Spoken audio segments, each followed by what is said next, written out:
वाहन चालकांना योग्य ते सूचना दिल्यामुळे अपघाताचं प्रमाण कमी झालेलं आहे आणि वाहन चालक जागरूक होतात.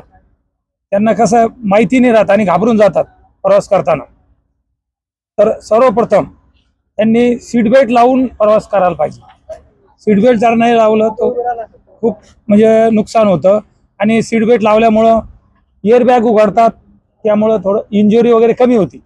अपघात होतो, त्यामुळे अपघात होऊ नये म्हणून आपल्या आपल्या लेनना वाहनाचा वापर करावा.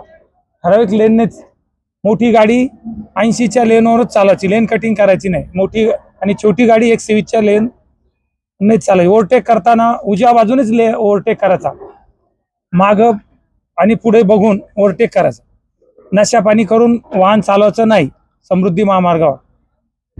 आज आमच्या समोर तुम्ही बघू शकता अशोक साहेब आता महामार्ग आपल्या जे आहे समृद्धी महामार्गावर त्या लोकांना आवाहन करतात का गाडी जास्त फास्ट चालवायचं नाही, स्पीड ब्रेकर हे करायचं नाही आणि कधी पण सीट बेल्ट लावून गाडी चालवायचा, तसा त्यांनी आग्रह केला आहे.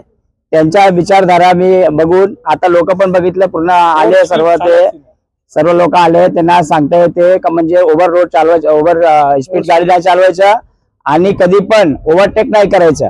त्यांच्या म्हणण्या आता मी विचारतो त्या साहेबांना का आज आता आवाहन करतात त्या लोकांना काय करतात. आणि जरा 100 किलोमीटरच्या आतमध्ये थांबायचं.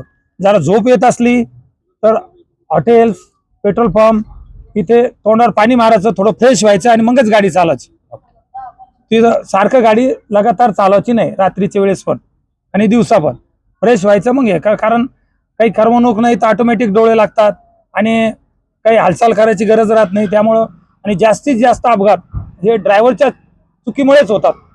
टेक्निकल ड्रायव्हरला वाटतं काही होत नाही म्हणून ते चालवत राहतात गाडी. मग अचानक काही हे झालं तर नियंत्रण सुटतं गाडीचं आणि अपघात होता. त्यामुळं आपण आपली सुरक्षितता बाळगायची. धन्यवाद साहेब, धन्यवाद.